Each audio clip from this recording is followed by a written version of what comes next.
Okay, so hello everyone. For those of you who are here, for those of you who are going to join us, and for those of you who are going to just watch us, this is the not 31st but 32nd Dialogic Pedagogy podcast. And the topic that was chosen by everyone, very wide topic, is Dialogic Pedagogy and Society. We are now here, Anna Marjanovic-Shane, Eugene Matusov, and Mark Smith.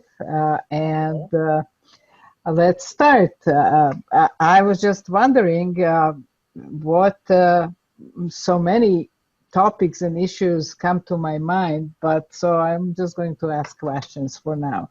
So what do you think dialogic pedagogy does to the society, or when did it appear? In what? How can we even start to conceptualize this relationship? Yeah, I think I like your last much better than. Okay, good. Yeah, I'm just kind of trying to because I think there are many possibilities to consider, like this question of dialogic pedagogy or dialogic education and society. One of them, of course, it's instrumental, which you just beautifully did before, which is what it does to how education serves to the society. Yes. And that's, I think, a legitimate question to consider. Another questions can be, let's maybe exactly try to lay out all possible thinking, and probably during our conversation we'll come with some other versions. Okay. So this is one, serving to the society. Another one is to think how much dialogic pedagogy fit or doesn't fit the modern society. Another question is can be like considering dialogic pedagogy in society in terms of the like to do reverse thing. You know, another way to ask question: what kind of society can afford dialogic pedagogy? Another question is, of course, how dialogic pedagogy can live in the modern society, and what what fate it has in the modern society. So let me put this four, and let's now go to Mark. Maybe Mark can add more, and maybe Anna can add more to this four. Okay. Yeah, very interesting set of topics. I am sort of, the thought that went through my mind was, why was this topic selected by so many people out of all the other topics that were there? So it got me thinking about what the interest was that people had in the topic. There is, for me anyway, as I was thinking about this, going, what on earth are we going to talk about this? What kind of drew my attention was this notion of, how dialogic pedagogy kind of throws a wrench into a lot of thinking about society, in the sense that a lot of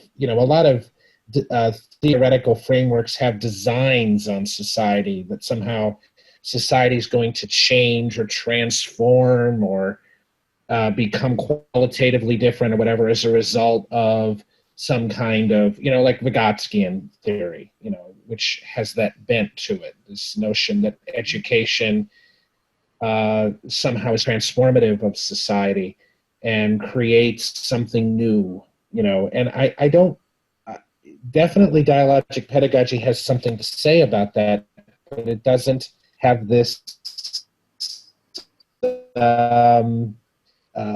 vision of teleology that does. And so for me, I'm kind of interested in what the alternative is to that. I would just say that I think it's like a complex on two levels, issues of relationship. One is what is the relationship of a society and education in general what what education serves or not does not serve, and where should it be focused. And then within each one of them is whether the dialogic pedagogy can be a mode or is a good or not good idea, and what happens if it's there or not there. So kind of like on those two levels. I don't understand that. Can you elaborate? I cannot follow you. Well, there is always a tension between education serving society or the needs of the society versus serving one's personal development or enlightenment or personal needs like private journeys. And I think dialogic pedagogy is completely differently positioned in one and the other camp, let's say, or if the education is meant or believed or should serve society and the needs of the society, or if education is seen as a personal quest of truth or something. You know what I hear you, Anna, there is what you're talking about, that education cannot, in my view, it's not serving. Not serving, yeah, but being a way of a... No, but it can serve, and this is you mixing things, and that makes me uncomfortable about that. It's in a way, education can serve either individual or society or both, or it's not serving. Or let's say, I would not say serve, it became probably because I'm trying to construct parallel. And this is not the parallel, that's the problem. Exactly, so education as personal journey, not serving something. Like art is not serving. I mean, it can serve, but it also cannot serve. Right. So not because they're serving them for something. It's not for it can serve for therapy or for something else, but it might not serve as well. The same as education, I think. And I think this is we start dancing around, I think, first topic, which is education as serving to the society. And I think it's very interesting, and for me, very, and this is, Mark, you think this is what people wanted? Because the people who chose that topic, maybe except Anna, are not here. So this is funny that we're talking about topic that people choose and they don't know. To answer your question, Mark, why do you think people chose this topic? To me, it feels like we are resetting the clock to position one, some kind of like a initial or now I have German word, Einführung, like introduction into dialogic pedagogy, or what is dialogic pedagogy? Something so very big, as if we have to inform masses of like where we are and what it is. Somehow, that's my feeling. And we meaning who? People who are following Facebook, our group on Facebook. I'm not so sure. I'm not so sure. I think people have different probably motives to do that. Again, it's an interesting question why they become so popular. But again, back to this question, Mark, that you were talking about this. It's interesting if you look about rhetoric about education. It doesn't matter dialogic education or not. There is constantly a cry, oh, the society is changing, and education is not kind of serving the society well. Like Sugatra Mitra, for example, talking about that, you know, education still in the industrial era, and we are not in the industrial, or something like that. Maybe colonial era of British. It doesn't matter, Anna. Let's not go to the specifics of the Sugatra Mitra.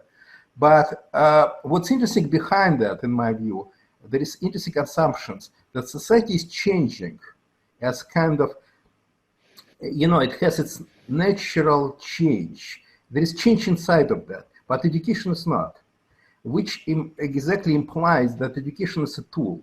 It's like you built a car or a big, but everything is changing. So, but that car is still old one.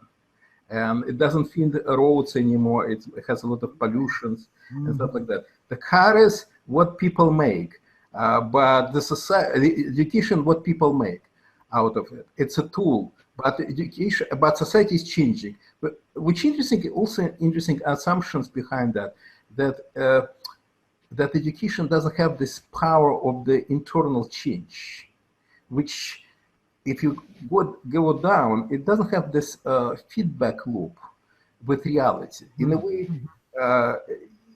education is ideal. It's something that you can imagine and can implement, and that's it. And you can do whatever you want, actually. It might work, might not work, that's another story. But nevertheless, the tool will be there. And when it's not working, it will not self-improve. It will, you can make it, you can build a car that maybe doesn't have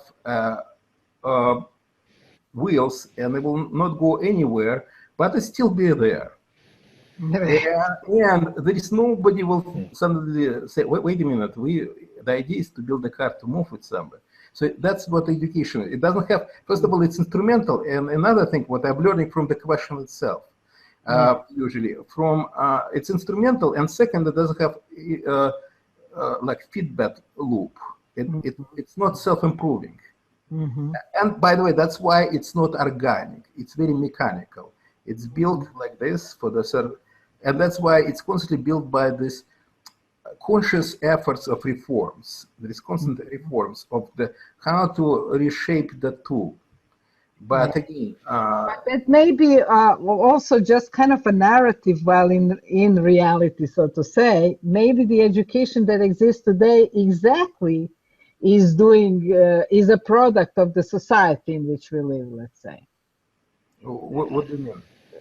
I'm now thinking, because I'm listening to this book by Harari, that there is a powerful narrative of being able to account for, to measure, to carefully orchestrate the roles of every participant by a very powerful narrative story about what education is. And today it's measurement, testing, the thinking that knowledge is self-contained and all of that. And because of all these beliefs that are very deep in the society today, this is how the education looks, although people... I disagree with that kind of vision. It's kind of ideological vision. It's kind of, what if it's only, it says, oh, what if only society change its mind, everything will become better? I don't think so. I'm not saying better. It's just that's what drives the... In my view, it's modern education is rooted in the realities of the. It's not just ideology, but also in realities of modern life. Modern life, and it's serving modern life, and I would say pretty well.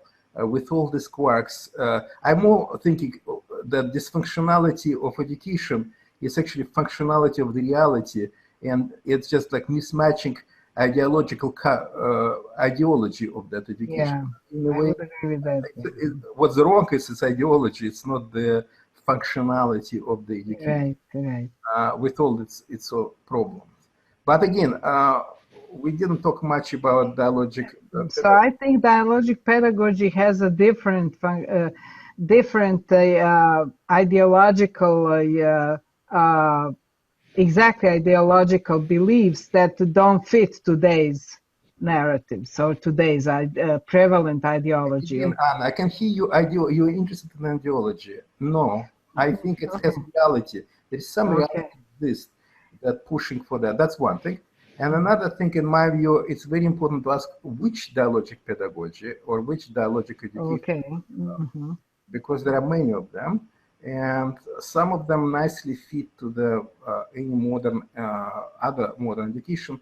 There is instrumental dialogic pedagogy that trying to do what society wants to do currently, hegemonically, just doing it better.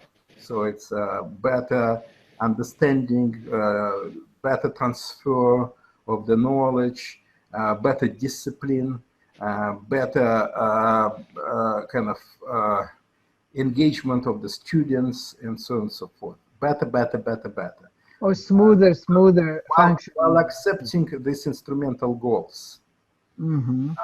of that education serve the society and so on and so forth.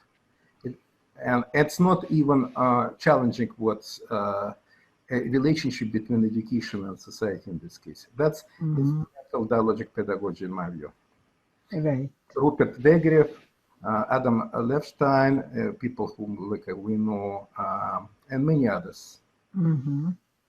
This basically Cambridge group of the scholars who work. And also other people who are inspired by sociocultural activity theory, I would say.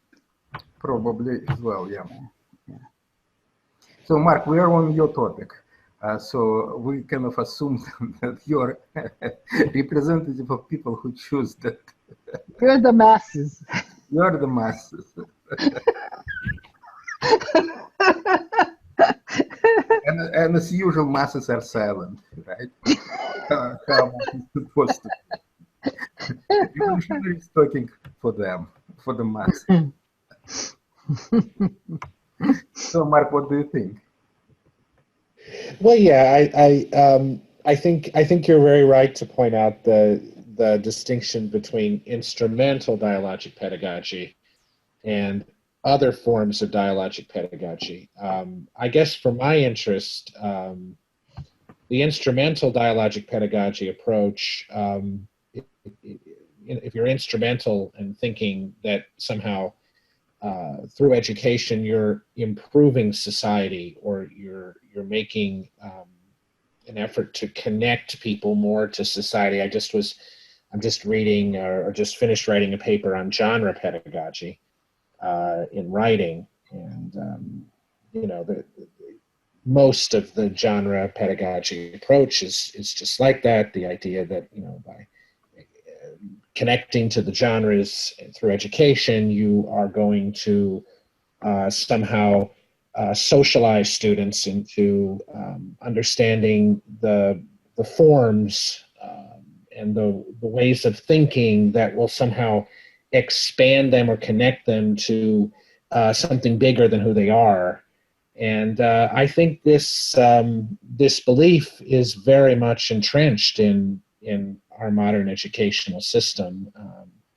Trying to argue something counter to that, that genres can help to create opportunities for students to actually deconstruct the genre and think about it almost like tinkering with something, but more than that, like critically analyzing them and investigating new ideas and understandings of together of what academic writing or whatever is.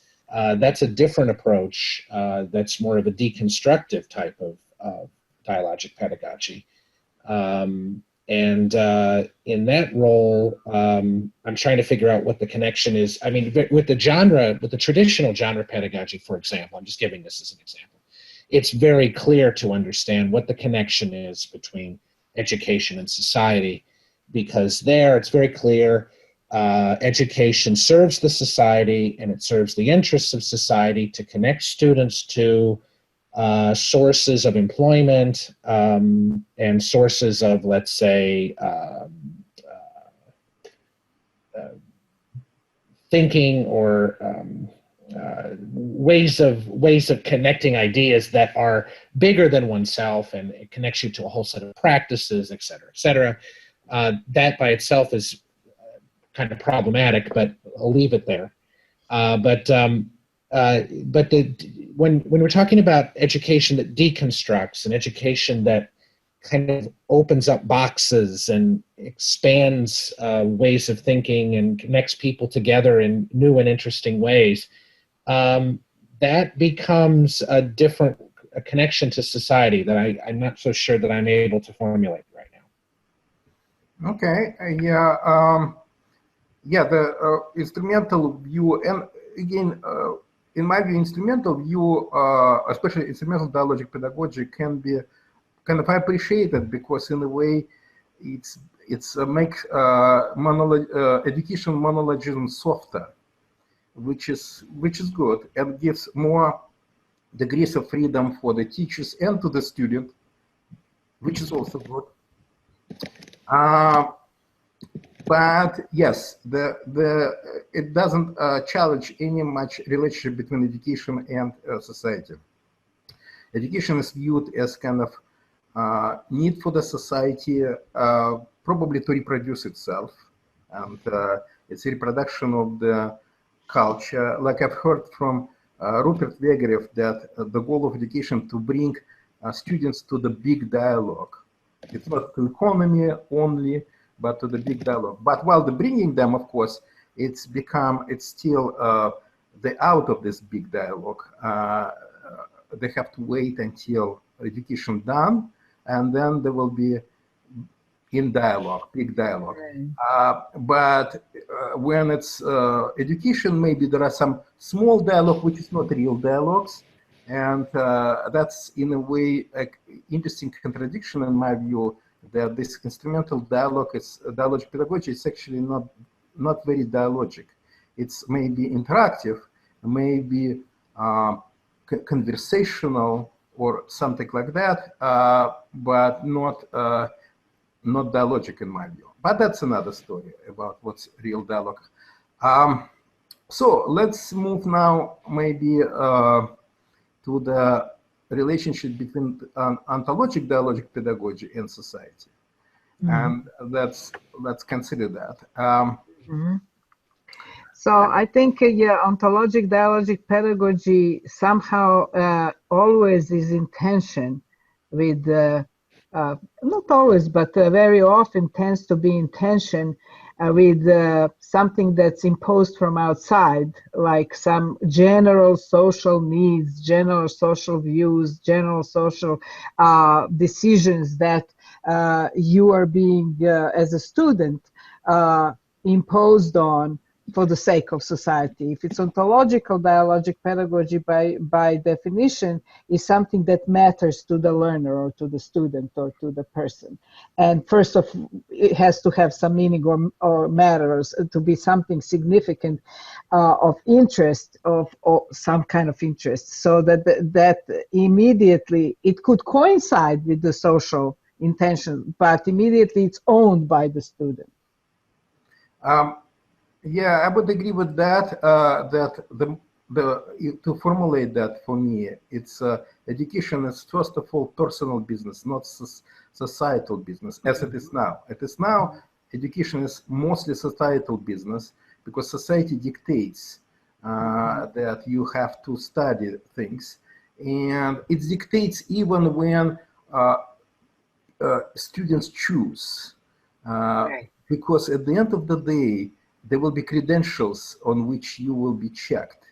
Yeah, there is education that it's even now that personal business, but it's also very periphery. The primary thing society, for younger children, it's mandatory to be in school, and that's already says something. Like, why is it mandatory? Because it's societal business, because everybody... There is no choice, you cannot choose. Yes. You don't have choice on two levels. One, you don't have choice to be there or not to be there. And another one, whatever is there, it's somebody else designed for you. And you don't have much to say that. Of course, there is some level of choice there in a sense, especially for the rich people who can afford that. They can choose private, in the United States, private school, homeschooling, and different type of private schools. In even public schools can be innovative public schools they can choose. But within that, again, that kind of choice is very predefined. It's already heavily manufactured, that choice. And so the first issue is whether or not education is personal, business, or societal. Even when education is personal business, what's the role of the society in that? And argue that my current view is that the primary function of the society in education is to make it accessible for all. It's kind of providing good quality education for all, but which means, on the other hand, it cannot define the quality of education. It's still students defining quality, parents for very young kids, but still society has to provide means for that.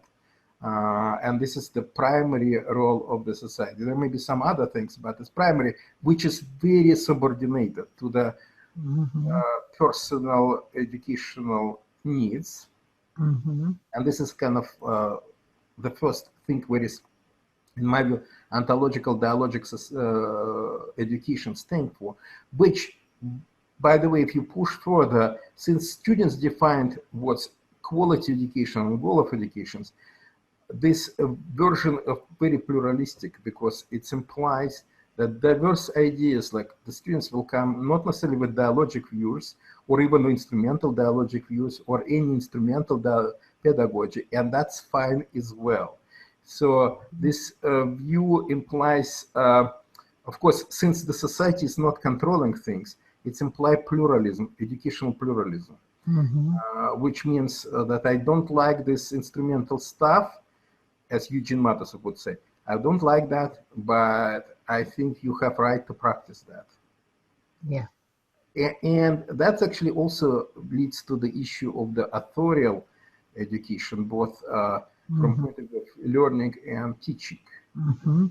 But yeah, and you know, it may not be a position or your overall position as a student in all areas of learning and life. You may say, well, I want to be trained to drive a car. I really don't want to know everything about how a car works, or be an engineer of the cars or author of the cars. I just need to be a user or remote control or so many other things. Some people say, I don't want to know anything about law. I will hire a lawyer, or just give me some buttons to press and legal things will come out. But I'm interested in this, and this is my ontological area where I want to really drive my own learning the way it fits me.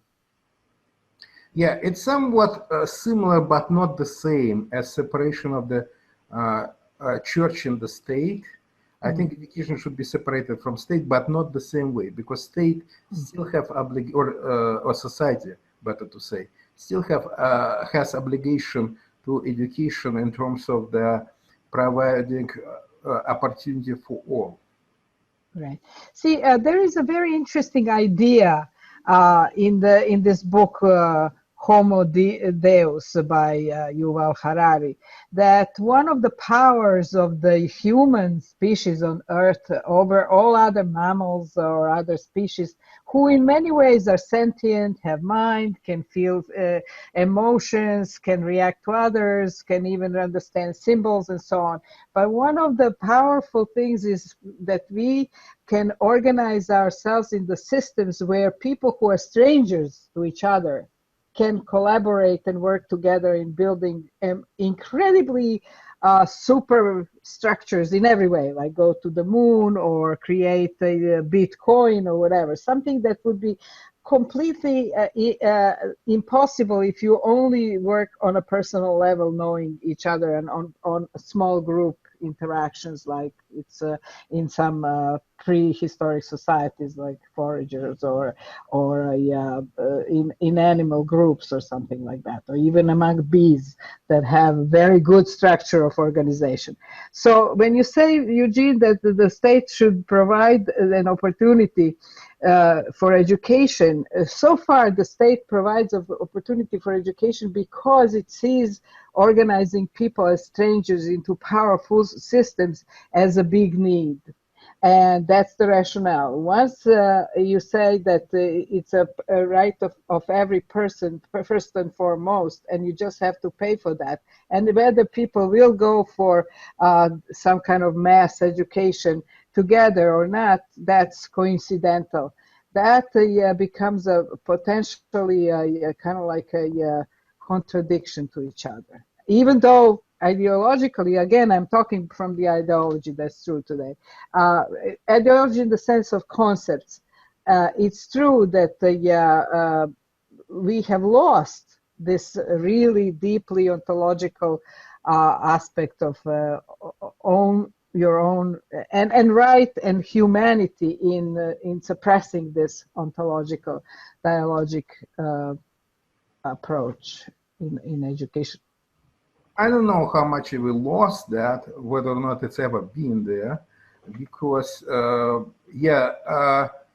Harari presented us very much instrumental view of humanity, yes. And he pushes that throughout. Yeah, I'm not sure. I'm just testing this idea right now because I was just listening to that. I know that you're listening. But in my view, what's part of that big picture of that is that we, since kind of emergence of the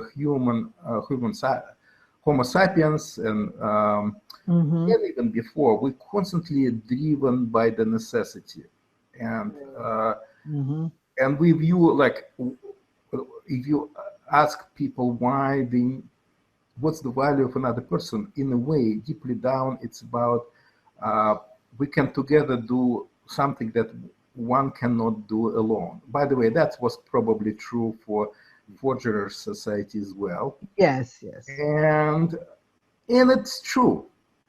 But and also, you know, if you go to a hospital, you really want to have every nurse and every doctor know the same knowledge or be on the top. That's another story. Whether or not you need to have the same knowledge or not, that's another story. That's just how it's organized. But the most important, that is driven by the necessity and people see the value in each other, because they cannot do alone what they can do together. And it doesn't matter whether or not you need this standardization for that or not need to standardize. That's another story, how to organize that machinery, in a way, human machinery of these things. And again, it's true, and it's rooted in our life. The good news is that it may be stop being true in the future. Not in the sense that we should not pay attention to the necessities, but instead of the primary things that right now defines everything in our life, it will be secondary or maybe tertiary things in the future, when we can afford, when the whole, the essence of the life focused not on the securing means for the life or securing life itself, but living.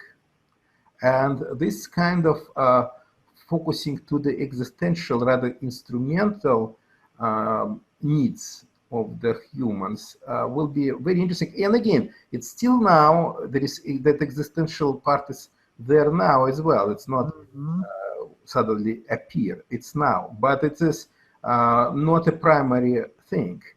When you hear President of the United States, and I'm not talking about the current president, but leaders of the democratic world, talking about, let's say, education, the first thing they will say, it's about economy, competition, globalization, something like that, but which is all good instrumental reasons. Yeah, yes. It's very rarely, if at all, when the leaders of the political leaders will talk about existential needs, and usually even when they say existential, it means about survival. It's not about survival at all. When they get existential, this is threatens of our existential what they say, because I want to say existential existence, which doesn't make any sense, but you understand what I'm talking about, like existential threat. This is what they talk about, existential threat, which means threat of the existence. But again, it's back to the survival rather than to be, what does mean life itself, outside of the needs to survive and promote for yourself. What it has value in itself. And this is what we are not living yet in the society that will secure enough and abundant enough to focus primarily on these concerns, about existential concerns of our life. Still constantly driven by the threats, global warming, unemployment, this and that and that. It's a threat-driven place, or it could be also opportunity to, it's about progress. We need to constantly get better, stronger, but again, the question is, so when finally we can start living? When everything is more or less secured, and when we can start living. And by saying that, again, I'm not denying that necessity still be there, but they will be kind of secondary. Right now, they're completely primary. This is a primary argument about necessities. If you want to get something done, talk about necessities. Talk about instrumentality, because that's a good argument. But you can get money for that, or your position for that, job position for that, and so on and so forth. So that's what about? Sorry for that. You see, I don't know. You can hear that it's a scam about social security scam, and they leave a message for that in my. You have turned messages loud, so you can hear. Yeah, I don't know how. That's the problem.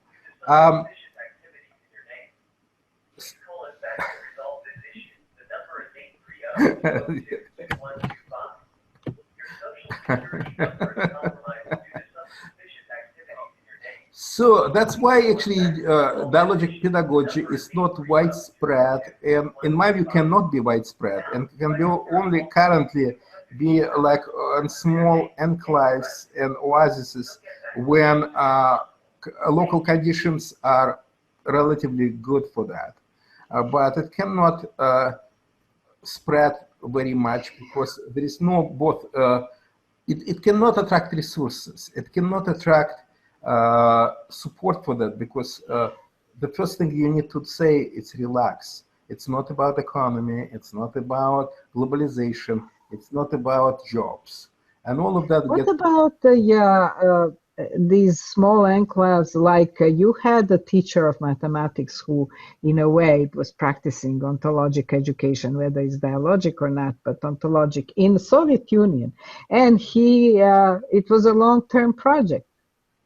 Yeah, but if you look, we're talking about the Konstantinov's mathematical projects that I documented 2 years ago in the Journal of Russian and Eastern European Psychology. Yes, it's and it started almost like, if you think about basically under Stalin, and continued it's continued up to now. So it's more than what, 60 years in existence. And it's financed by the state, right? Yeah, it's financed by the state, but it's always was justified instrumentally. So it was justified either because it fits communist ideology under Stalin, or it's because it fits this military-industrial complex of Soviet Union, or something like that. But it's always was justified. It will never articulate it in a way what it was really is in order to get its approval and resources. So isn't it possible that for today's instrumental dialogic pedagogy to actually look like that from outside, but internally really gains the status of ontological pedagogy? It could be. That's about, you're talking about now politics of dialogic pedagogy. Yeah. Yes, it can fly under radar screen. It can get, it can create one facade while being something else. Sure, it can be, or it can be in the private space of the in the country, when, like United States, when private education is allowed, and people can create something like private school or cooperative or something like that, or homeschooling, and be like that, or on small scale. Oh, yes, on small scale, that's true. Yeah, or so you can see that it can happen, but in general it can be on the and by the big scale also we should be careful, because that's not necessarily a good idea. Remember, we don't want monopoly or no, definitely not. Other approaches who try to scale up, There is no idea of the scaling up. It's just allowing people who are interested in that to practice. Interested in that. It's not scaling, convincing everybody. It's not messianic. In my view, dialogic pedagogy, ontological dialogic pedagogy, is not messianic. It's not trying to convert everybody on the earth that this is the best way to do education. It's very important, and it's not messianic, and it's not monopolistic. It's not like if Ministry of Education asked me to, in any country, like how education should be run, I said the first thing, leave education alone. We should say goodbye to each other before our conversation will start. But what about like models like they have sometimes now, some workplaces like Google, that one day in a week or maybe 2 days in a week, students would be able to pursue whatever kind of pedagogy they want, or a curriculum or whatever, while the others are run instrumentally for the societal purposes. Here on Fridays or whatever day you choose, or 2 days, it's your student ontological education, maybe not dialogical, but ontological projects. Okay, I'm for that. Like the more degree of freedom, the better, and that also degree the. Legitimate degree of freedom will allow also to expand illegitimate degrees of freedom as well. So I'm for that. By the way, that should be carefully said, so administrators, policy makers should not hear that.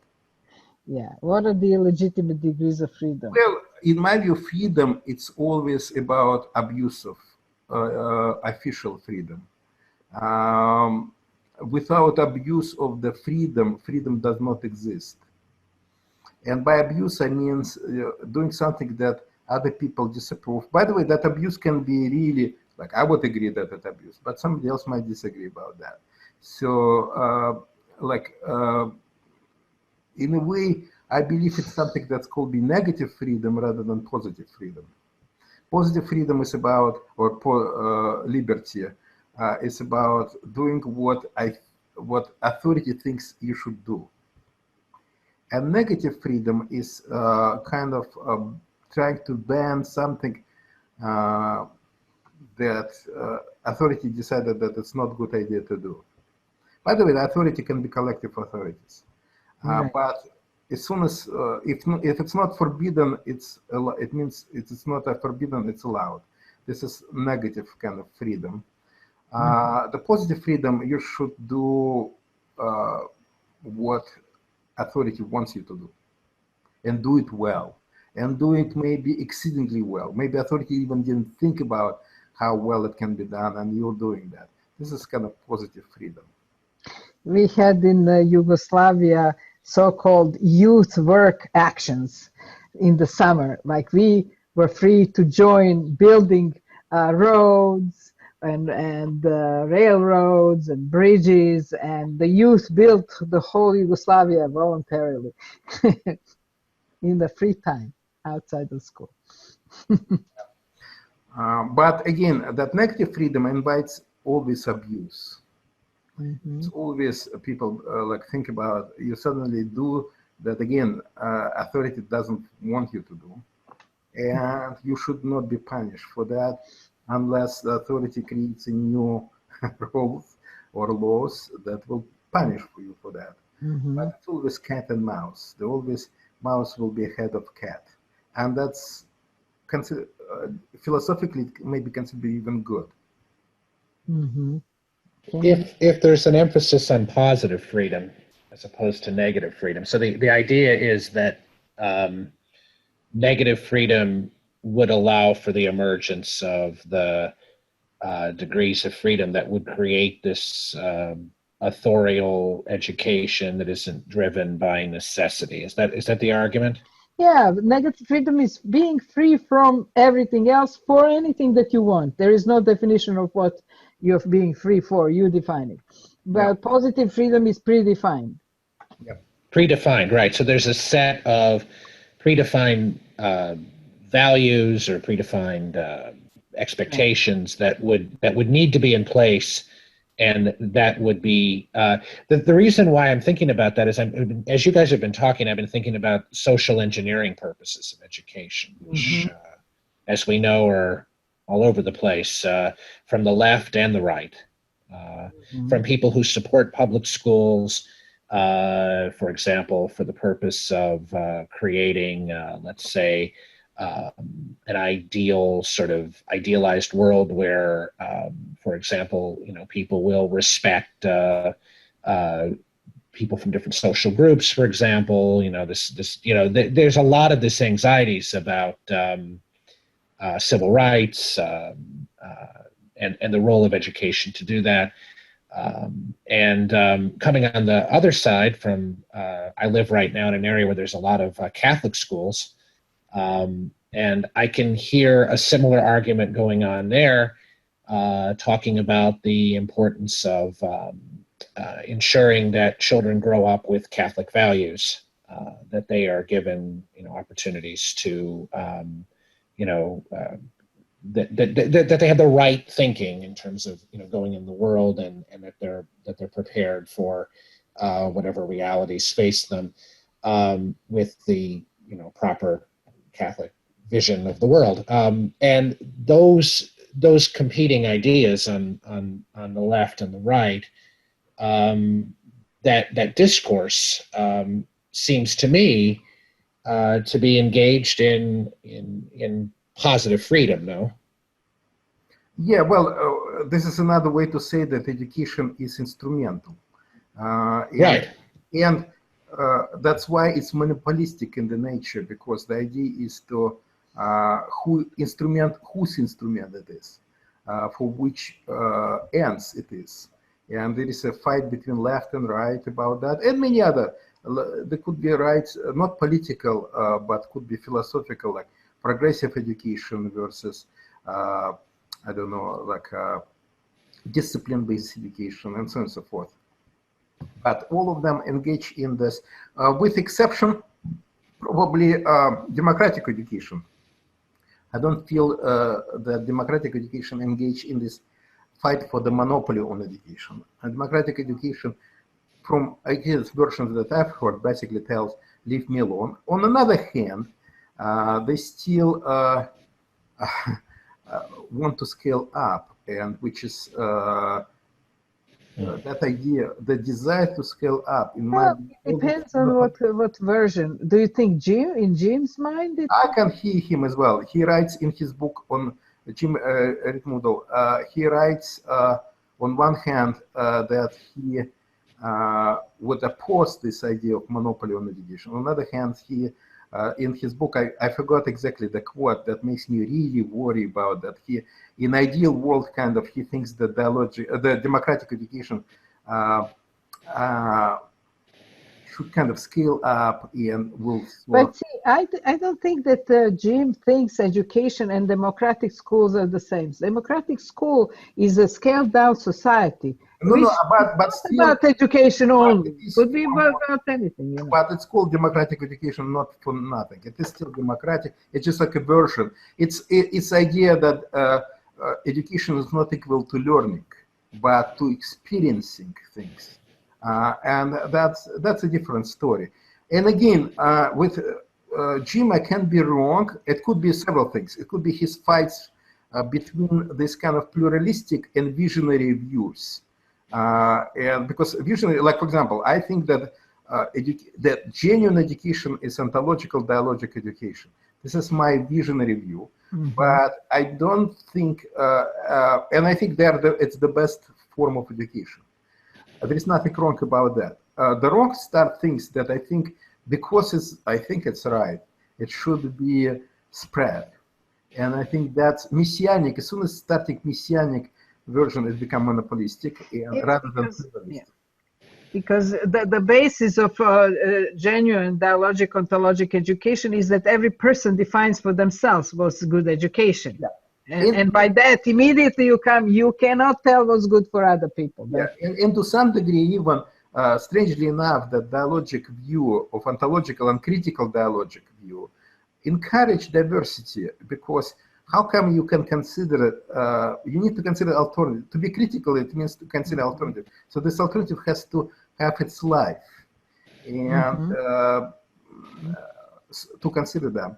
And so this is another reason why. There are many reasons of why. And insisting on being author of your own education, it means your education, not idea is education. Right. The person first, the idea is kind of second, which means person can change their mind and change their idea, and it's fine. They're still kind of loyal to themselves, educationally loyal to them, loyal to themselves. They don't betray when they change their ideas. Right, And because that's very important. And this is author first, idea second. right, because you can transform yourself, and then suddenly today I wake up and say everything that I did by yesterday I don't agree anymore with, but I'm still the author. Yeah. Okay, so the fidelity should be to yourself, not to the ideas.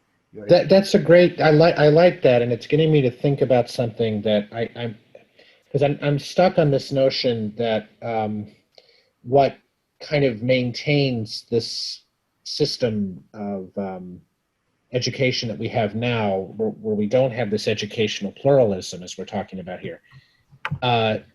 As I understood it, what we were talking about earlier, is that we're in a society that's still driven by necessity. Yeah. Right.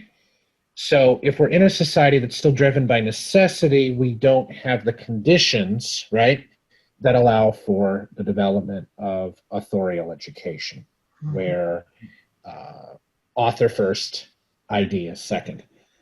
I just can't help but thinking, is that a sufficient enough explanation for why, as I was talking about earlier, social engineering, the design of students' ontology outside of themselves for the purpose of creating a quote-unquote better person, or a person in the shape of or in the form of the ideal form that that an authoritative voice of some sort or practice is creating for that person. That's not driven by necessity. That's something that's imposed from without, that's coming in to dictate the terms of education, which also, in a way, does not create the conditions for authorial education, right? Right, but also, you know, it's a really think about like 1,000 years old, and I think in all societies, a wish to raise the young people to continue the values that we hold now, or cultural treasures to understand and to perpetuate. You know, how would the world look like without somebody knowing about Shakespeare or about Leonardo da Vinci? It Right, would be exactly. terrible loss in the eyes of what you treasure today as an established adult. That's one thing. Another thing is that from the point of view that young people come ignorant and they need guidance, and you are more knowledgeable as an adult, so you guide them into the world.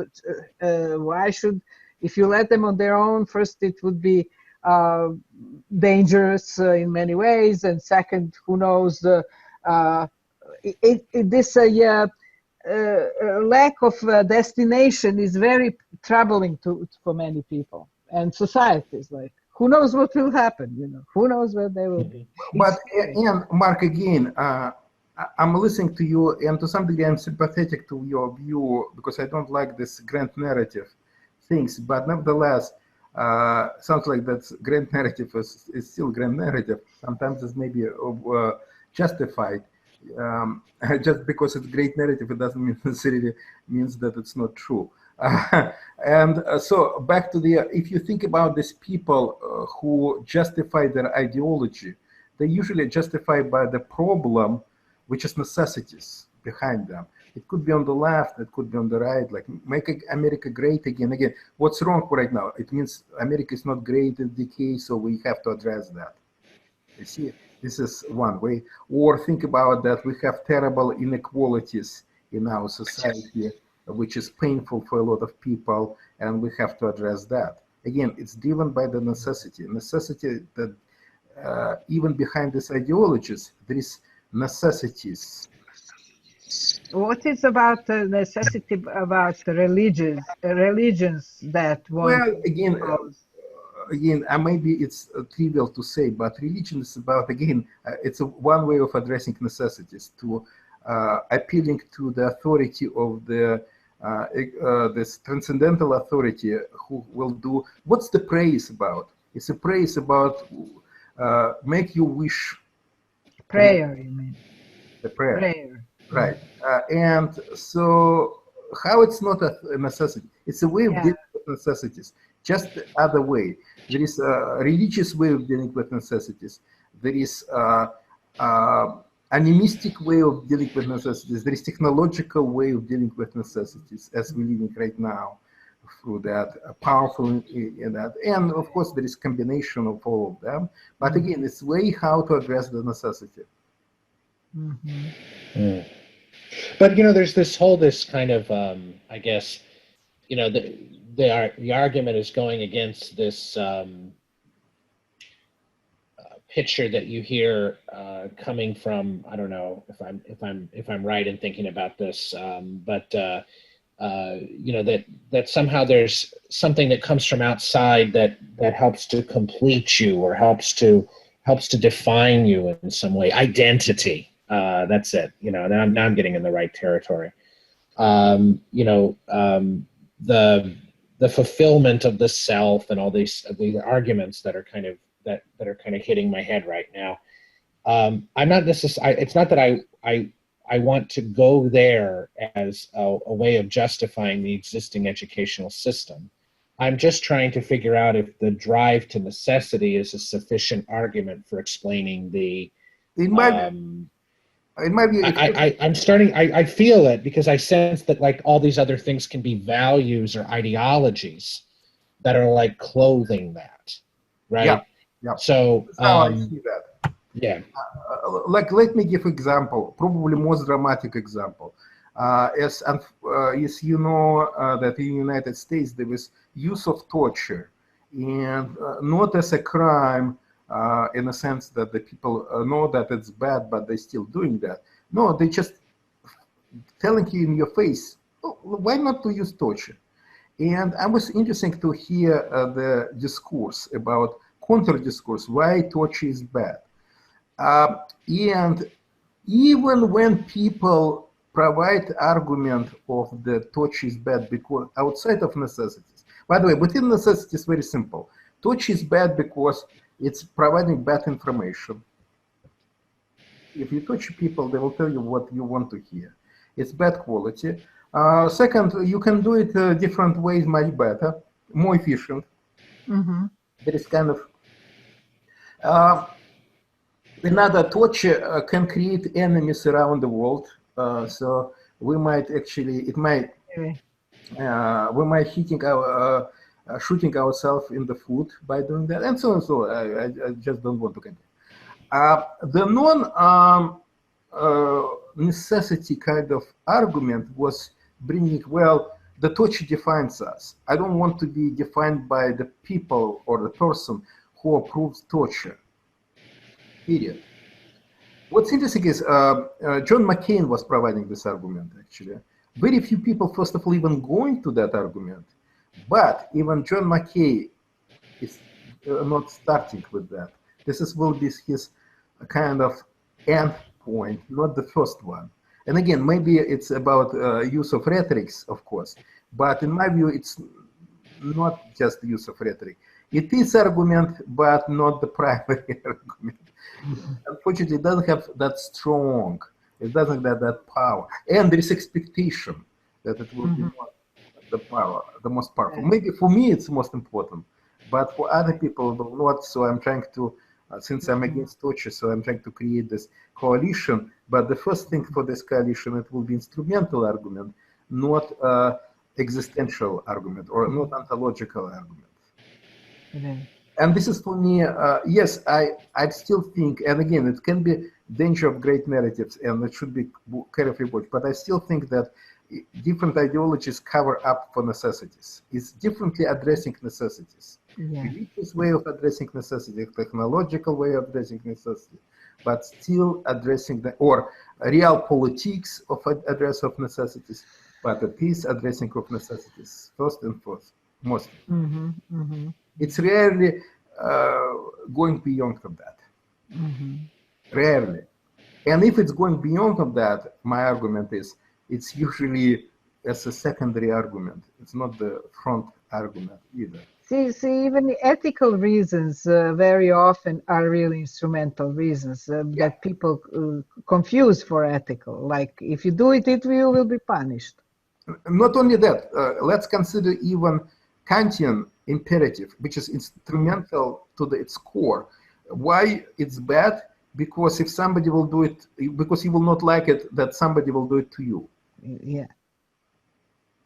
Okay, so it's not because it's bad, but because it will bring you kind of, it might hit you back. It's the same, shooting in the foot in a way. At the end of the day, it's shooting to the foot. And so in a way, if you can show Kant that if one person can be different and allowed to do everything and nobody can hit back, that would be okay. Kant would not like it because he likes this universality. He would say that is a bad thing because it's not universal. Right, because there is an exception. Yeah. Yeah. So, but again, this like, why is it a universality? We should pray to the universality. Right. Because again, this is like a equality, erasing the difference, and like I like this argument that we should like anti-racist argument that like racism is bad because we basically are the same. Well, we are not basically the same, and why is it sameness first of all justifies being basically being a good person, or why is it the diversity about something invites prejudice and discrimination and injustice. So because at this moment the uniqueness is not the value. No, and that's what I'm trying to say. And why uniqueness is not a value? Because of necessity. And necessity doesn't care. Is it Mark or Anna or Eugene? Job has to be done. Mm-hmm. Necessity job is. That's Anna actually why later on standardization is so powerful. So powerful because it doesn't matter. People are replaceable. Exactly. Yeah. For doing certain tasks, and they may be not replaceable. In this case, they means bad quality. Right. Also, it's not only for doing jobs, but because more people believe in the same idea or share it, the more you can kind of predict, and that's social manipulation then, and use what they believe for whatever you want. Well, the sameness actually brings exactly predictability, reliability. Again, taking uniqueness out of the. You can calculate them because if people unique, it's very difficult to calculate because you just don't know what might come out of them. And they starting from doing badly on the test, from another doing badly on surgery because you don't know what they suddenly do. It may be good, it may be bad, but it's unpredictable. Unpredictable, and that's why it's scary. Yeah, you cannot be part of this human machinery because you stop being a machine for good or for bad. Because it could be bad as well because machine, well-working machine doesn't allow this kind of. Sometimes it's okay to do this unpredictability if it's going together with the whole goal of that. That's fine when it's positive freedom, initiative, but it should be initiative. You know, it's about like that Russian fairy tale, and I always miss. Go where you know don't know where. Bring something you don't know what. Yeah, in a way, it's back another metaphor which is much better explored. It's a Hegel slave and master relations. Slave can creatively foresee what's good for the master, and master might not even know what's good for the slave. Might know better sometimes what's good for master than the slave. And this is type of this creativity is encouraged. Slave still has to be punished, by the way, because but slave has to be willingly be punished, willingly die for the goodness of the master from the hands of the master. Right, right. But back to education, I think this having things unpredictable and surprising is ontological necessity for your own journey, really, and pursuit. But in organized education, and from the point of view of guidance or preserving cultural values, positive freedom is much more tameable or common sense. In a sense, how can somebody ignorant guide somebody who is also ignorant? And if nobody knows where we are going and what do we need to how to guide, which Rancière had a book about, ignorant schoolmaster. But so it's kind of like very common sense that you have to know predictably where you're guiding young people to get to. And so there is no unpredictability. We know where we are going. We have been on that journey before. Now we're bringing somebody else there. And I just want to, one correction, or actually one attractive attention. It's interesting that you still use the word necessity, which is, in my view, a wrong word to use. Sorry. Can you repeat that? Because, Okay, I'm repeating that. You're still using the word necessity. You said unpredictability is necessity for ontological education. It's not necessity. The sound. Sorry, I lost the sound. Can you find it, please? Lost and found.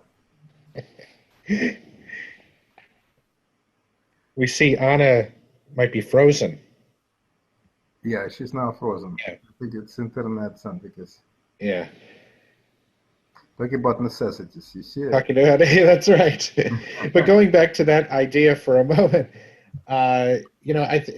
that's also, as we were talking about this, I started thinking about, there are necessities, obviously, in some way, shape, or form that are important for us. I work with doctors all the time, and there is a certain necessity to be a doctor. You do need to have particular types of skills, certain, just from the very basic, working with clinical communication, there are certain necessities for that. But I think what we're coming to is this notion of the difference between, and I know we've talked about this many times, but it's the difference between education and assessment of education, or assessment of learning, or skills, which is a totally different thing. I find it interesting to think about education as divorced from assessment, because assessment does help to indicate whether or not someone has met the requirements for a particular type of position that the society deems are necessary for that position. But that's not an educational objective, right? In that sense, because if we are talking about from the point of view of authorial education, we have to make a distinction between education and assessment. In my view, first of all, we need to separate, you're talking about summative assessment, not any. Summative assessment, yeah, in the sense of a assessment from outside that indicates whether or not one is ready to join a particular type of practice. Yeah, which is summative assessment. Yeah. By the way, it's not only outside. Summative assessment can be inside as well, but for different reasons. You're talking about summative assessment that for meritocracy, in a way, for whether or not merit is achieved. Summative assessment can be used for credentialism, which has nothing to do with the merit. And it's just like for ranking people, and then based on this ranking, they will get something or not, regardless whether or not it's useful, whether or not it have any any pragmatic value. A good example of that type of summative assessment, actually the first, one of the first massive summative assessment that was probably invented in humanity, which is probably Chinese system, which exists for more than 1,000 years, maybe more than, maybe 2,000 years, where the imperial promotion to the position, to imperial position in the bureaucracy, in the imperial bureaucracy was decided by the how well people, mostly, of course, males, we're talking about males, can perform on some tests. And this test nothing to do with the function of the that a person will do on this bureaucratic position. For example, it could be calligraphy, it could be poetry, knowing Confucianism, and so on and so forth. Learning how to write, like there's some. It's interesting that later there was more pragmatic elements of this were added, but initially it was completely, I would argue, useless from the practice point of view. Later practice. It's just like to see. Basically, it's created a very interesting system when of credentialism, where peasants also can have a chance as like aristocracy. Of course, the chance was very, very, very low, but occasionally it could happen, and it did happen because the law, because they couldn't prepare for this. Poetry, very kind of esoteric kind of activities that peasantry life so far away. You need to have resources, tutors, and also resources just not to work in the fields to help your parents and the community, but to study. But again, the books were very expensive. Everything was so expensive, so you have to have tutors. But I'm just talking about this non-meritocratic summative assessment. Summative assessment can be on many different bases. Meritocratic is only one of them, and meritocratic with the idea of the future practice. We're talking about the doctors, like surgeon, right? And yes, I agree that it should be separated, even from, we're talking about now instrumental education. We're talking about not dialogic pedagogy. Instrumental education should be also separated, in my view, from summative assessment. Not that summative assessment should not be done. It should be done. Of course, we don't want bad surgeon, incompetent surgeon, or pilot, or policeman, or policewoman. We don't want them, but that should be done outside of education. The teacher should be not involved in summative assessment, because it violates student-teacher relationship. Because in education, mistakes are always a blessing. It's a golden teacher-student opportunity. But from practice point of view, mistake is costly, risky, and should be eliminated. But that's another story. But practice, in my view, should be also careful with the mistakes, in suppressing mistakes, because it also can lead to the undesired consequence. But that's another story. The problem is in education, it's definitely summative assessment, and I couldn't find any positive use of that, except maybe motivational, making students study. And especially for instrumental education is super important. And they use this summative assessment is forcing students to do what the teacher wants them to do. That's probably one of the most strongest positive, if you goals of the summative assessment as extrinsic motivator, strong extrinsic motivators, as providing both punishments and rewards. Like I know I have a colleague of mine, I'm not going to say who is that, who is doing like so many tests in her class at the University of Delaware, and asked her once, like, why are you doing that? And she told me that's nothing to do with, it's not assessment. It's actually extrinsic motivators masquerading as assessment. It's nothing to assess. Yeah, yeah. But she said, I'm making students to read textbook and to do assignments because it will be minus these points, minus that points. And by the way, all this mathematics around this summative assessment is very voodoo types in terms of the assessment. From point of view of assessment, like if you think about like, why is it midterm exam should be any contribution to the final summative assessment? Like, who cares what the students think in the midterm? The most important thing, did they learn from or at the end or not? This is actually for me a meritocratic assessment. Of course, if you're doing that for the credentialism, it might make sense, like how how much conformity you show. And if you don't show even the middle contribute to the, it doesn't matter, final or middle. There is no, final doesn't make any much difference from the middle, from this kind of credential point of view. You should be always pleasing the teacher, pleasing teacher's expectation. Doesn't matter what they are. Yeah, it has the midterm assessment is more of a compliance mechanism to ensure that the student follows through with the expected curriculum from that point of view. Yeah, except you can push that if you like if you never return back to that to what you study in the midterm or the first part of this, let's say, semester or term, it makes maybe sense even from meritocratic point of view. There are some situations when it's maybe makes sense from meritocratic point of view as well, but again, but still, in my view, this is highly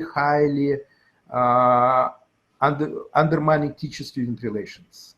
That poem that in Notes, that called Notes, is very good, and I don't remember, of course, by heart this poem.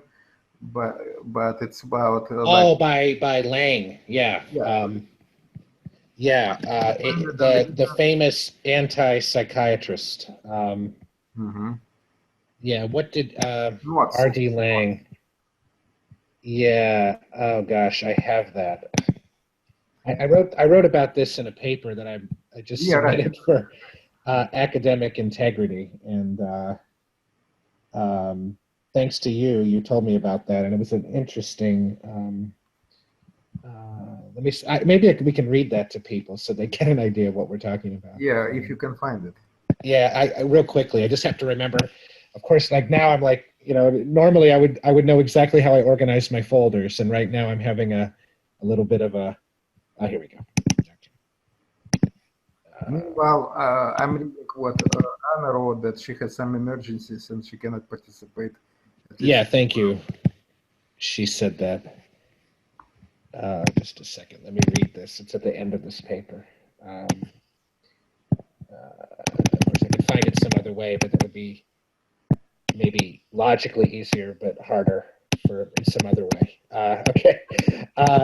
Okay. He says, so this is written in his book of poetry, 1970. R.D. Lang, it's spelled Laing, and he writes, and it's about the existential situation of kind of not knowing or trying to guess what someone knows about you. This is existential situation of schooling. Yeah, exactly. About the existential situation of summative assessment. If I don't know, now I really have to read this carefully. Okay. If I don't know, I don't know. I think I know. If I don't know, I know. I think I don't know. There is something I don't know that I'm supposed to know. I don't know what it is I don't know, and yet I am supposed to know.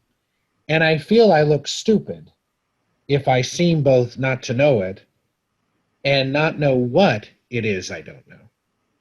This is nerve-wracking since I don't know what I must pretend to know. Therefore, I pretend to know everything.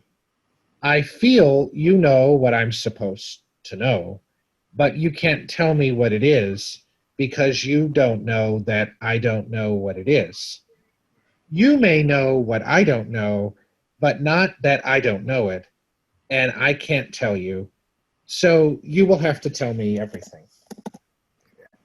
Very beautiful, nice.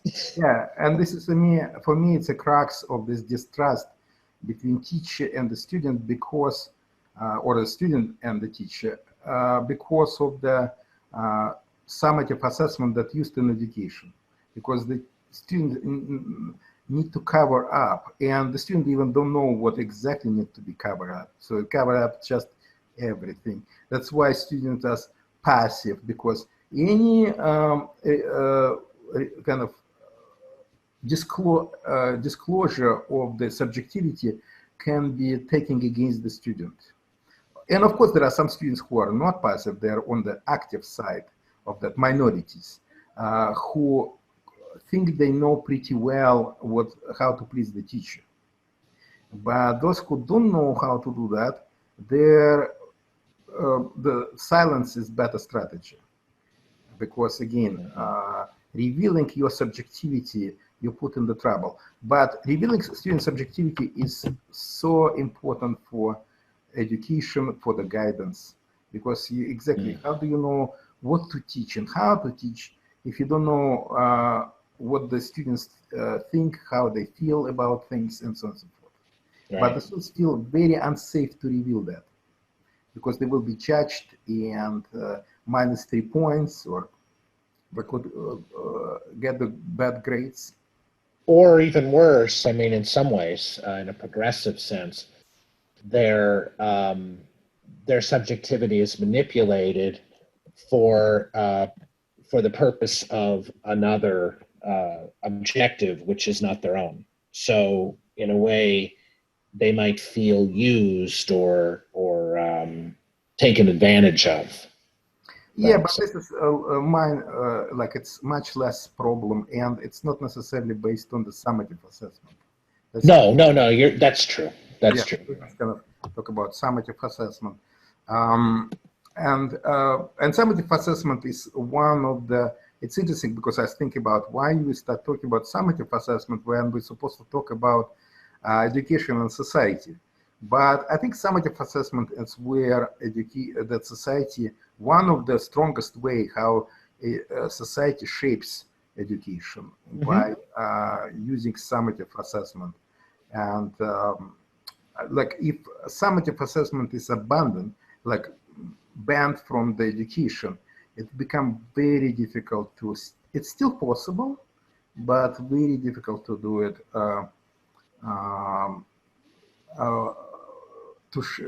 for the society to shape the education. They will try to, in a way, move that summative assessment on the teacher level rather than student level. But the problem will be that the students it will be difficult for the student to assure students' cooperation with the teachers, whatever teachers forced to do. And that's why summative assessment is one of the important tools of the, not the only one, but important tools for controlling the education. Yeah, and it was our discussion of necessity that got me thinking about that, just to go back to it, because I was thinking about the necessity for summative assessment, which is in a way different from the necessity for education. And we're pointing out here, I think very, very importantly, that there is a conflation of those two ideas in our current system, in large part because most societies, if not, have not yet figured out what education looks like divorced from that, or haven't been able to generate that in any long-term way. Although that would be interesting to know if anyone listening to this is aware of any historical examples of well, if you think about our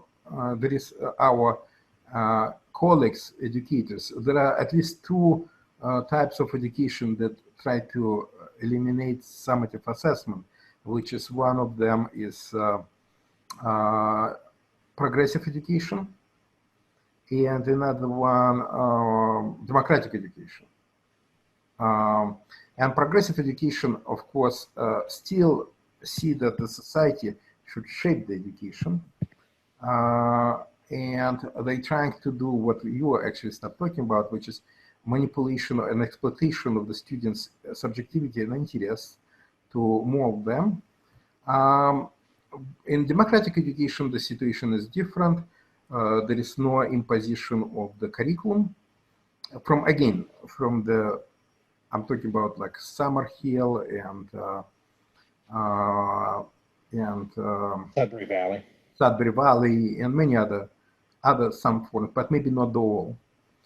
But in democratic education, there is the education gets the society gets through the democratic education through the individual. Actually, I'm not saying person. I'm using the word individual.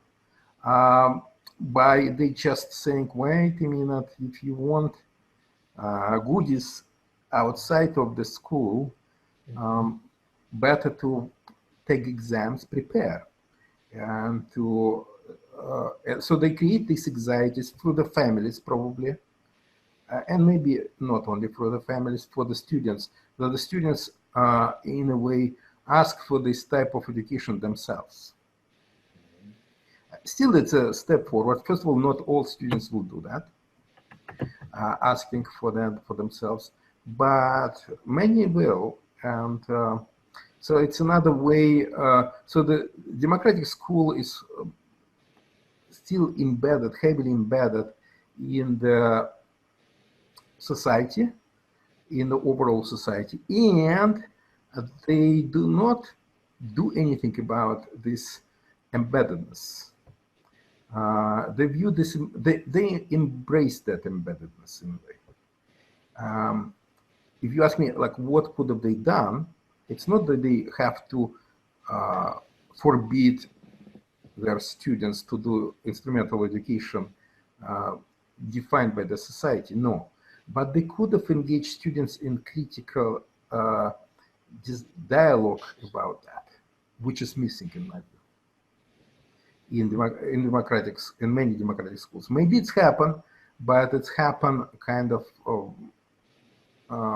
maybe here and now, but not much, because the leaders of democratic education worry about that. Right. Right. In fact, we've even written some, analyzed that before and found that in many cases in democratic education, the pedagogy of the courses that students choose in many cases tends to be rather traditional. Yes, and I observed that in some democratic schools, and also read about that. Actually, Dan Greenberg actually almost was bragging about how traditional transmission of knowledge his math education was, but for him it's fine because the students choose that. My reply to that, it's not fine. By the way, his also way was very interesting. It's like, although it's democratic, but it's democratic until you choose. If you say, Eugene, I want to learn from you math. From Dan Greenberg, how I understood him, it means basically I can be dictatorial because you voluntarily submitting to me, and I can do whatever I think is right. And I can be dictatorial with that, and it will be fine. Again, in some sense, I'm sympathetic to that, and some not. I'm sympathetic to that because it's almost like going to the very interesting, like to going to the professional conference. And sometimes I don't know if you had this experience. There could be extremely terrible delivery of the presentation, and you almost like dying, coming there like completely exhausted because it was so boring. And you can hear from your colleague next to you saying, this is the best presentation I ever had. Because for them, it's their field, exactly their field. And for them, the form of the presentation completely not important, because they're doing all this mental work by themselves. They don't need guidance. They can do it themselves. And they get very excited about the content. So in this case, I can see that if you choose that and coming there because you get so excited, almost doesn't matter how oppressive the instruction can be and curriculum, because you kind of transcend that. Because you are such an author, strong author. But if you don't have that strong voice and strong authorship, that will be very oppressive. And also the many students, again, came there not because they choose that, but because they kind of, there is enough societal pressure on them to do that. And actually, Dan Greenberg talked about that, how much the people who become mathematicians, how much they actually didn't follow that instruction that he provided, but only mostly look at the textbook for the for some interesting support of that they can transcend, but it was rather peripheral for them. He was good for the people who really treated math instrumentally. Yeah. Good, this good. Yes, they were passing this, he creating tests as well, and so forth. Yes, there may be a more formative tests than summative tests, but everything was very kind of shaped in the very traditional way, very non-exciting way. And he was again bragging how it may be good in the context of the democratic education. And similar kind of attitude towards pedagogy is found in Summerhill and some of the works that were written about it. Although Neil kind of was ambivalent about that. For my reading of him, he would prefer to, basically he making point that teachers were not good in some way. That was also to a large degree true in these two Scandinavian high schools that I'm studying and writing the paper, that one of the complaints of the students, yes, they had the freedom to come or not come, participate, not participate. But the problem was that a lot of pedagogy was very boring, non-interesting, very stifling, and the reason they would then choose not to come or to leave is not because they may not be interested, but because it was really oppressively boring to them. Yeah. Okay, we have almost like hour and a half. Any other things we can jump on the education and society that we didn't discuss yet, but we want to discuss? I can't say or now. Other people may be interested in. And we. Well, I did suppose you cover anything important when I was not here? you missed everything on it. I had maybe one thing that we could discuss as a way to kind of wrap this up would be our how to put this, our optimism, put it that way, of what the future holds for dialogic pedagogy in society. You know. Okay, that's interesting about optimism. There is so much pessimism. Yeah. Well, my optimism, which is, again, this is not guaranteed optimism. It's like, I also agree with the people who are pessimistic that bad things can happen. But my optimism that we're moving towards what I would call jobless society. By jobless, I don't mean that there will be no jobs at all, but there will be much fewer jobs than the people who might do jobs. So the economy basically will stop requiring human labor for its efficiency and its brilliance. And what I'm talking about, technological unemployment. And technological unemployment is not that some jobs will disappear and another will appear. But if you put together the jobs that are disappearing and appearing, the net will be in the minus. There will be fewer and fewer jobs needed, not only available, but needed for the economy to perform well. And these jobs basically will go to the robots, machines, automatization, telecommunication, and so on and so forth. But still, the jobs will be available. For me, what's exciting about that, if it's going right way, because it can go bad way, the bad way, kind of anti-utopian, when there will be superfluous people who don't need, and one way... Nobody's taking care of them. Yeah. Not only take care, just let's eliminate them. The Nazi tried to do that with the people with disabilities. Like, this is non-productive people. Why the care we should even support them? Another soft approach can be support them, but let's keep them on the kind of second-class citizens and some kind of almost like ghetto, because and so on and so forth. And there are some other bad scenarios, like maybe, okay, let's actually create artificial jobs, like what David Graeber talks about, bullshit jobs, and so on and so forth. So there is anti-utopians, and I think we should be taking very seriously the anti-utopian possibility. But there is kind of a good utopian visions,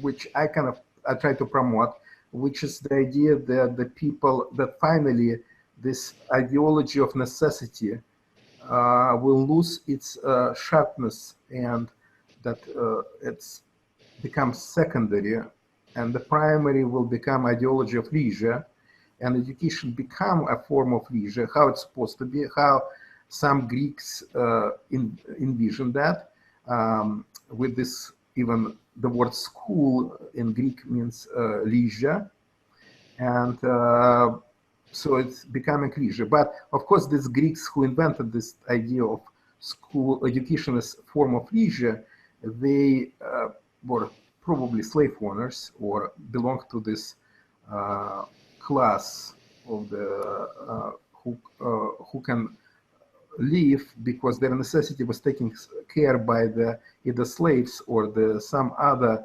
people who must work. The Greeks who must work, like women and peasants and some others, artisans. I just want to tell that, remember that for Aristotle, the free person is not who is not slave. No, it's still not free. But people who were not shaped by the necessities. And that's why those people could participate in politics, because their decisions were not free necessities. But some, not only by the necessities. Necessities can be, but the secondary again. Fortunately, we might come with this idea of jobless society. We might come to the situation when this ideology of leisure will become hegemonic, and necessity will become subordinate this hegemonic ideology. In this case, education can finally become a form of leisure for some people. And for some people, it might not be a form of leisure. Again, it can be still necessity, which is fine. But at least that possibility will emerge. And some form of leisurely education can become, for people who are interested in that, that's critical, dialogic, ontological education. Right.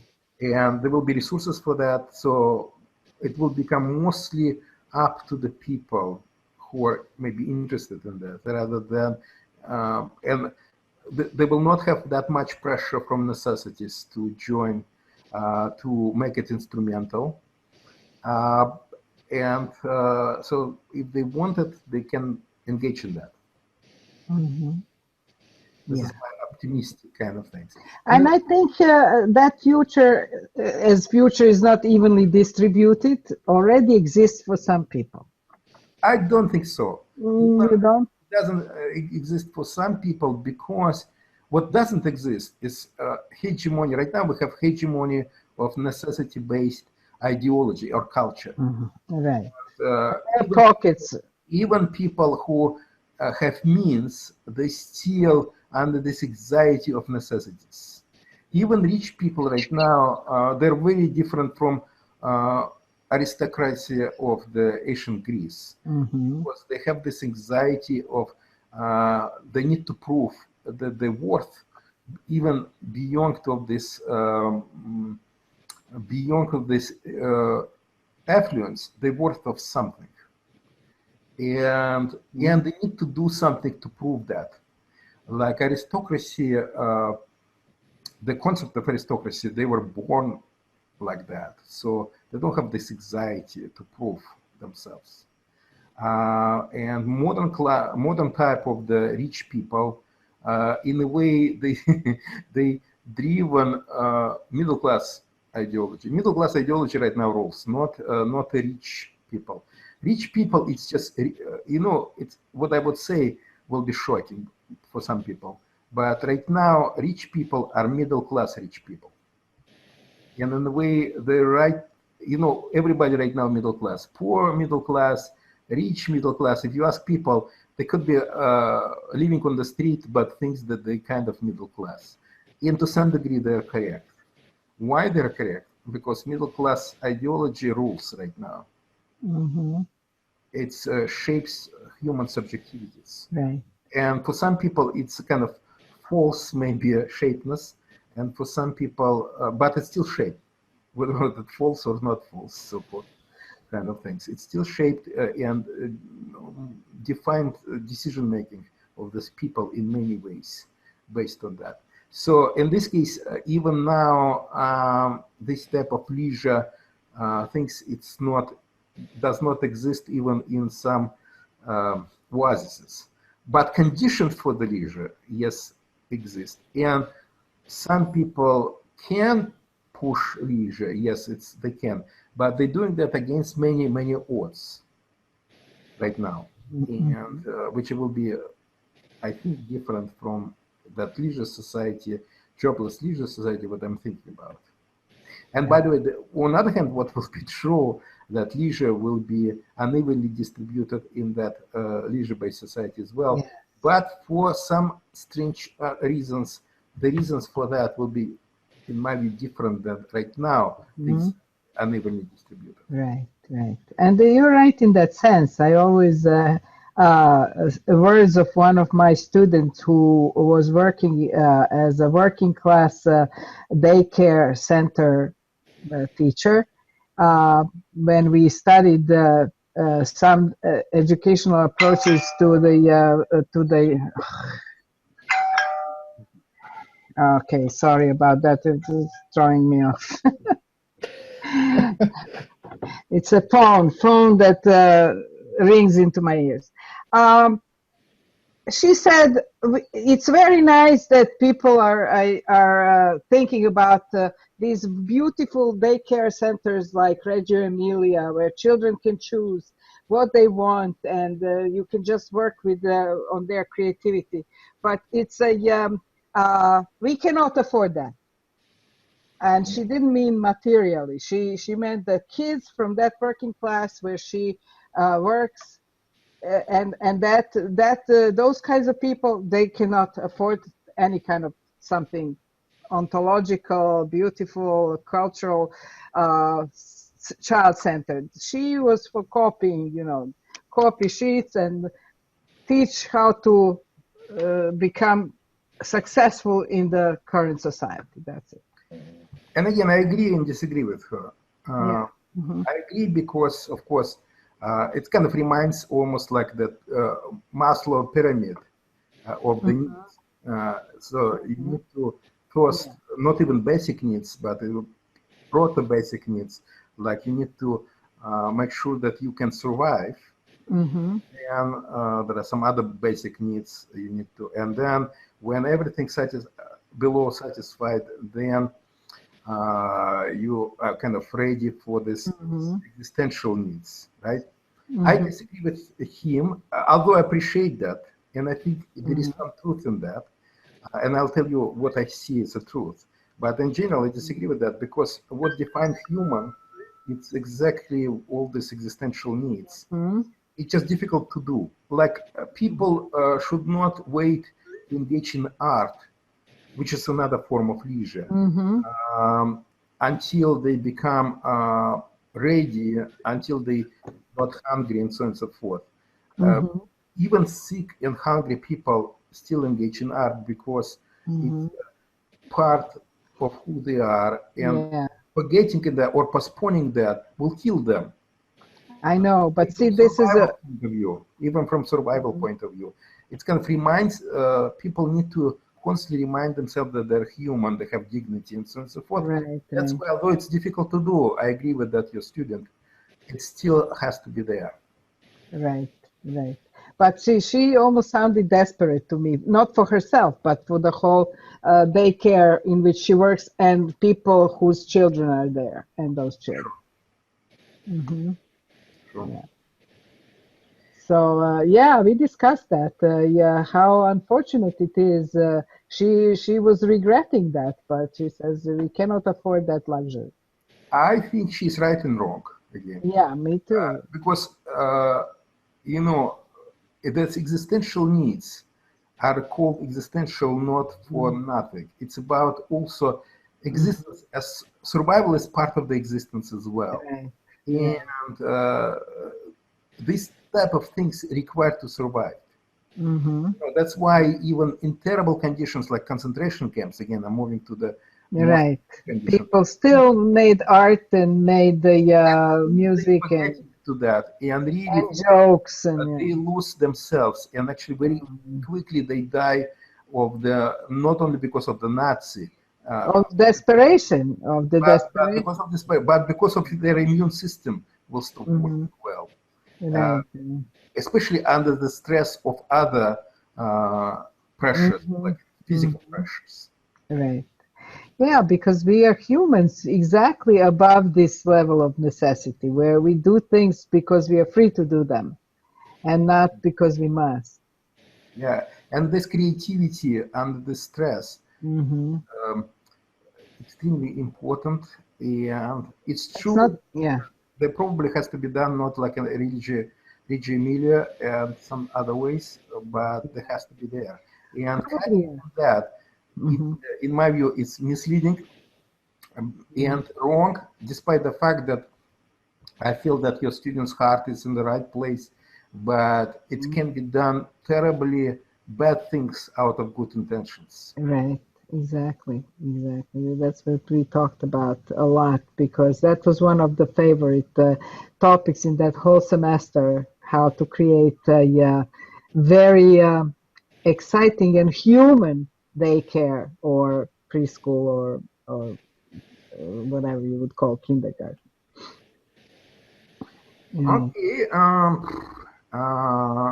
I think that we will soon say goodbye and stop recording, but I would like to say something afterwards. So let's say goodbye to other people who are watching. Well, that's completely exhausted this entire topic for millennials. So enjoy. There's nothing to say. There's nothing else to say.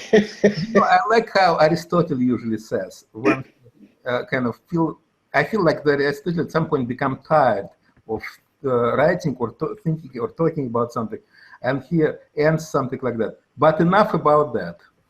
Yes, and I like another one of a very polite way to say goodbye to somebody. I don't want to keep you anymore.